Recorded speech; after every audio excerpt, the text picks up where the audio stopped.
Cerita Silat Online Channel mempersembahkan serial Pendekar Raja Wali Sakti, episode Penyair Maut, bagian 3. Balika benar-benar tidak mengerti. Pedangnya seperti membentur suatu benda yang amat keras melebihi baja. Padahal dia tadi begitu yakin kalau kepala Kumbara bakal buntung terbabat pedangnya. Tapi, yang terjadi justru pedangnya terpental dan tulang-tulang tangannya seperti rontok. Sementara Kumbara sendiri masih tetap berlutut tidak bergeming sedikit pun. Balika mulai bertanya-tanya apakah Kumbara si penyair maut itu punya ilmu kebal. Balika memeriksa mata pedangnya. Seketika itu juga dia terperanjat hingga melompat 2 langkah ke belakang. Matanya membeliak lebar melihat mata pedangnya gompal cukup lebar. "Kumbara, kau benar-benar setan keparat. Ayo, bangun. Jangan pura-pura tolol. Ayo kita bertarung sampai mampus." Keras suara Balika. "Ampun, Tuan Balika. Jangan bunuh aku. Aku janji akan meninggalkan desa Komering Ilir sejauh-jauhnya," ratap Kumbara memohon. "Keparat!" geram Balika memuncak amarahnya. Balika berteriak keras sambil melesat cepat bagaikan kilat, sedangkan ujung pedangnya menusuk ke arah dada. Kembali Kumbara pucat wajahnya. Dan begitu ujung pedang Balika hampir menembus dada si penyair itu, mendadak sebuah bayangan putih berkelebat cepat memapak. Balika mengeluh pendek dan tubuhnya terpental sejauh 2 batang tombak. 3 kali Balika bergulingan di tanah. Sementara itu, 15 orang anak buahnya hanya ternganga menyaksikan kejadian yang sangat di luar dugaan itu. Balika melompat bangkit berdiri. Bola matanya membeliak lebar begitu melihat di samping Kumbara sudah berdiri seorang pemuda tampan berambut panjang terurai. Pemuda itu memakai baju rompi putih. Sebuah gagang pedang berbentuk kepala burung menonjol keluar dari balik punggungnya. "Bangunlah Kisanak," kata pemuda berbaju rompi putih itu lembut. Kumbara mengangkat kepalanya dan menoleh. Hatinya terkesiap begitu mengetahui di sampingnya sudah berdiri seorang laki-laki tampan yang menepuk halus pundaknya. Kumbara bangkit berdiri, namun matanya masih menatap penuh keheranan. Sementara Balika menggeram sengit melihat kemunculan pemuda asing yang tidak dikenalnya. "Tikus busuk, siapa kau? Berani mencampuri urusanku?" bentak Balika sengit. Kotor sekali kata-katamu Kisanak," tenang suara pemuda berbaju rompi putih itu, namun nada suaranya mengandung kejengkelan. "Sebaiknya kau nyah dari sini, sebelum pedangku yang bicara," bentak Balika kasar. "Pedang yang mana?" Balika terperanjat karena baru sadar kalau pedangnya sudah tidak ada lagi di tangan. Seketika itu juga wajahnya berubah pucat tapi sebentar kemudian memerah. Entah bagaimana kejadiannya, tahu-tahu pedang Balika telah berada di tangan pemuda berbaju rompi itu. Kejadian yang begitu cepat dan sukar diikuti pandangan mata biasa. "Nih, ku kembalikan pedangmu." Pemuda itu melemparkan pedang yang sudah gompal. Ujung pedang itu menancap sedikit ke tanah tepat di ujung kaki Balika. Orang kepercayaan Raden Gelagah itu meraih gagang pedangnya dan berusaha mencabutnya. Tapi dia terkejut bukan main, karena pedangnya tidak tercabut. Balika mengerahkan tenaga dalamnya, tapi pedang itu tetap tertanam kuat di tanah. Balika menyadari kalau pemuda itu memiliki ilmu yang sangat tinggi, dan pasti berada jauh di atasnya. Jadi, jelaslah kalau Kumbara tadi bukannya hendak melawan, tapi pemuda berbaju rompi itulah yang menggagalkan setiap serangannya. Menyadari semua itu, Balika cepat melompat naik ke punggung kudanya. Dia tidak mempedulikan pedangnya lagi yang masih tertancap di tanah. "Persoalan ini belum selesai, bangsat," maki Balika begitu berada di punggung kudanya. Setelah berkata demikian, Balika segera menggebah kudanya dengan cepat. 15 orang anak buahnya bergegas naik ke punggung kudanya masing-masing. Mereka segera memacu cepat kudanya meninggalkan lereng bukit halu itu.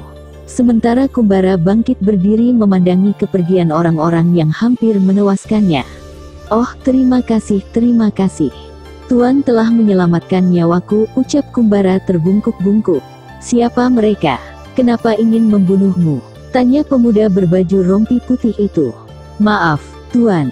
Rangga, panggil saja aku Rangga. Sebaiknya Tuan Rangga segera meninggalkan tempat ini."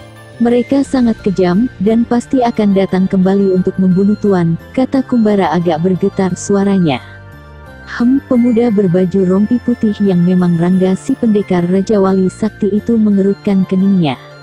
Aku berterima kasih sekali Tuan telah menyelamatkan nyawaku, tapi Kumbara tidak melanjutkan kata-katanya. Kenapa? Tanya Rangga ingin tahu. Memang sudah nasibku. Mungkin memang sudah ditakdirkan kalau aku harus mati di ujung pedang mereka, nada suara Kumbara terdengar pasrah. Kelihatannya kau putus asa sekali. Dan tadi kulihat, sama sekali kau tidak melawan mereka. Tapi kenapa mereka ingin membunuhmu? Selidik Rangga penuh rasa ingin tahu. Aku tidak tahu. Tiba-tiba saja mereka datang dan ingin membunuhku, sahut Kumbara pelan. Aneh. Kelihatannya mereka bukan perampok. Dan kau sendiri, maaf, tidak ada sesuatu yang mereka bisa dapatkan darimu. Rangga seakan tidak percaya. Kumbara hanya diam saja. Diayunkan kakinya melangkah menghampiri sebatang pohon yang rindang. Kemudian dia duduk di atas akar besar yang menyembul keluar dari dalam tanah. Sedangkan Rangga memperhatikan apa yang diperbuat Kumbara. Pendekar Raja Wali Sakti merasa yakin kalau ada sesuatu pada diri laki-laki yang wajahnya penuh luka goresan itu. Melihat bekas-bekas luka pada wajah Kumbara, Rangga jadi semakin ingin tahu. Dia tidak percaya kalau orang-orang tadi ingin membunuh tanpa sebab yang pasti. Jelas mereka bukan perampok yang kecewa karena korbannya tidak memiliki harta. Pakaian mereka bukan seperti perampok terlalu mewah dan rapi. Lebih-lebih orang yang hampir memenggal leher Kumbara. Pakaiannya terbuat dari bahan sutra halus, yang tentunya mahal harganya. Rangga jadi semakin ingin tahu saja. Dia melangkah mendekati Kumbara dan duduk di sampingnya. Sementara itu, Balika dan 15 orang anak buahnya sudah sampai di desa Komering Ilir. Mereka langsung menuju ke bangunan besar bagai istana yang dikelilingi pagar tembok menyerupai benteng kokoh. Balika baru menghentikan lari kudanya setelah tiba di dalam pagar tembok tinggi dan kokoh itu. Balika segera melompat turun dari punggung kudanya, lalu bergegas berlari menaiki anak-anak tangga depan bangunan megah itu. Tetapi tiba-tiba langkahnya tertahan, karena bersamaan dengan itu ketiga saudaranya muncul.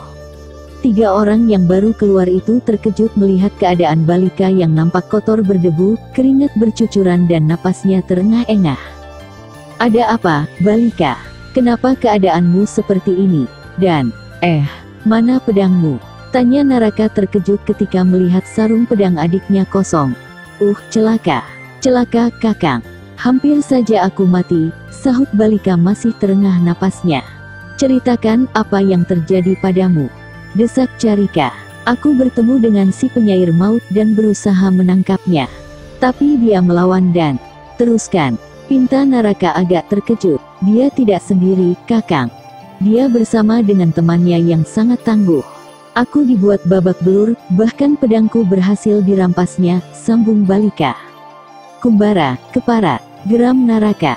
Siapa temannya, Kakang Balika? Tanya Mandaka. Aku tidak tahu siapa. Sepertinya dia orang asing, bukan penduduk desa Komering Ilir ini, sahut Balika. Kau bertarung dengan temannya atau dengan Kumbara? Carika ingin ketegasan. Semula aku bertarung dengan Kumbara.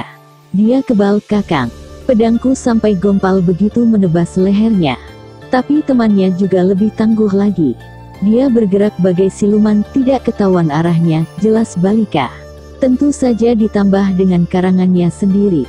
Aku berusaha mengalahkannya, tapi mereka memang tangguh.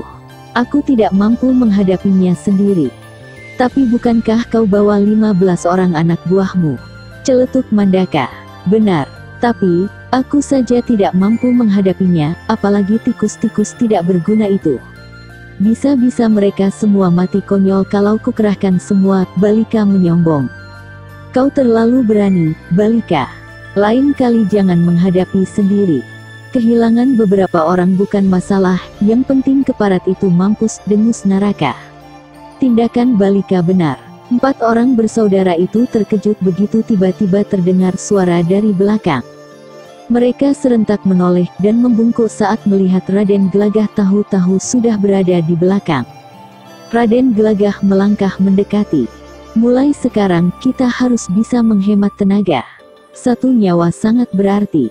Yang kita hadapi sekarang bukan orang sembarangan. Bahkan nyawa kita sendiri terancam, kata Raden gelagah. Raden, apa yang harus kulakukan sekarang? Tanya Naraka meminta petunjuk. Naraka, dan kau, Balika. Bawa beberapa orang. Tangkap Kumbara dan temannya itu. Sedangkan kau, Carika dan Mandaka, perintahkan seluruh penduduk desa untuk selalu siaga. Laporkan setiap ada pendatang baru. Biar aku sendiri yang akan menanganinya, perintah Raden gelagah. 4 bersaudara itu segera membungkuk dan melangkah pergi. Raden gelagah berbalik, segera melangkah masuk kembali ke dalam istananya. Sebentar kemudian, tampak Naraka, Balika, dan sekitar 20 orang sudah bergerak keluar menunggang kuda. Sedangkan Carika dan Mandaka melaksanakan tugasnya, memberitahu penduduk agar waspada dan melaporkan setiap ada pendatang baru. Sementara itu, di Bukit Halu, Rangga dan Kumbara masih duduk di bawah pohon rindang. Rangga masih belum dapat mengerti akan kejadian tadi. Tapi mendengar cerita Kumbara, hati pendekar Raja Wali Sakti itu tergugah. Hanya yang masih menjadi pertanyaan besar adalah sikap penduduk desa Komering Ilir terhadap pemuda yang penuh luka goresan pada wajahnya itu. Memang tadi Rangga sempat mendengar Kumbara membacakan syair-syairnya dari tempat tidak berapa jauh. Dan dia mengetahui semua yang terjadi. Kalau bukan karena pendekar Raja Wali Sakti, mungkin nyawa Kumbara sudah meninggalkan raganya. Kumbara sendiri tidak tahu, mulai kapan munculnya pertolongan Rangga itu. Rasanya sukar dipercaya, gumam Rangga pelan, seolah-olah bicara pada dirinya sendiri. Kenyataannya memang begitu, Rangga Kumbara menimpali. Kini dia sudah tidak lagi menyebut tuan pada pendekar Raja Wali Sakti. Dan itu memang yang diharapkan Rangga, yang selalu sederhana, tidak suka sanjungan. Aku heran padamu Kumbara. Sudah tahu semua penduduk desa Komering Ilir ini membencimu, bahkan orang yang paling berpengaruh pun juga membencimu, tapi kau sendiri tidak berusaha untuk mencari tahu sebabnya, sambung Rangga tetap bernada bergumam. Percuma, tidak ada seorang pun yang mau bicara padaku. Mereka hanya mencela, mencaci, dan mengusirku. Ah, biarlah. Memang itu sudah takdirku untuk jadi orang yang selalu dihina, suara Kumbara bernada mengeluh. Sekarang, setelah mereka ingin membunuhmu, apa kau akan tinggal diam? Kumbara tidak langsung menjawab, matanya menerawang jauh ke depan. Pertanyaan Rangga tadi tidak mudah dijawab. Dia tahu kalau orang-orang yang hampir saja membunuhnya bukan orang sembarangan. Tapi sungguh disadari kalau dirinya tidak mampu berbuat apa-apa. Tidak ada yang bisa dilakukannya, kecuali pergi sejauh-jauhnya dari desa Komering Ilir. Namun itu pun belum tentu bisa menyelamatkan dirinya dari kematian. Kau harus melakukan sesuatu Kumbara, kata Rangga memberi dorongan semangat. Apa yang harus kulakukan? Lesu suara Kumbara. Pokoknya berbuat sesuatu. Paling tidak mencari tahu, mengapa seluruh penduduk desa Komering Ilir membencimu. Rangga terus mendorong semangat Kumbara. Tidak mungkin. Desah Kumbara seraya menggeleng-gelengkan kepalanya. Aku hanya seorang penyair miskin, yang tidak punya kepandaian apa-apa. Sedangkan mereka, Rangga mengamati wajah yang murung itu. Hatinya merasa iba juga melihat Kumbara yang begitu lemah dan pasrah menerima nasib dirinya. Belum pernah pendekar Raja Wali Sakti menemukan orang sepasrah Kumbara yang menerima nasib malangnya tanpa melakukan sesuatu. Pendekar Raja Wali Sakti itu mendongakkan kepalanya ketika mendengar suara langkah kaki kuda dari kejauhan. Telinganya yang setajam Raja Wali, langsung mendengar suara itu.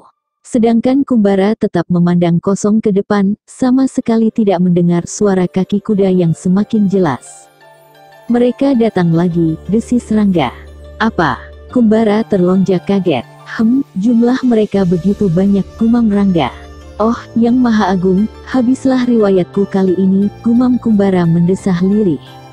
Seluruh wajah pemuda itu seketika terlihat pucat pasi. Tubuhnya gemetaran, keringat dingin mengucur deras di wajahnya. Sementara Rangga sudah bangkit berdiri. Pandangannya tajam menatap ke arah kaki Bukit Halu ini. Tampak di antara pepohonan, terlihat beberapa orang berkuda mendaki bukit. Jelas kalau mereka itu menuju ke arahnya. "Kumbara, cepat tinggalkan tempat ini," kata Rangga. "Kemana?" tanya Kumbara lesu. Saat itu dia tidak bisa lagi berpikir. Rasa takut yang amat sangat membuat otaknya sukar diajak berpikir. Rangga tidak menjawab. Dengan cepat disambarnya tubuh Kumbara, dan langsung melesat cepat bagai kilat. Kumbara sempat terpekik nyeri. Sekejap mata saja, pendekar Raja Wali Sakti itu sudah lenyap membawa Kumbara dalam kepitannya. Tidak lama berselang, Naraka dan Balika serta beberapa orang berkuda lainnya telah tiba di tempat itu. Mereka menghentikan kudanya tepat di tempat Balika sempat bertarung tadi. Mereka tentu saja tidak mendapatkan apa-apa karena Kumbara dan Rangga telah meninggalkan tempat itu. "Mana?" tanya Naraka. "Tadi di sini, Kakang." "Sungguh," sahut Balika. Balika segera melompat turun dari punggung kudanya.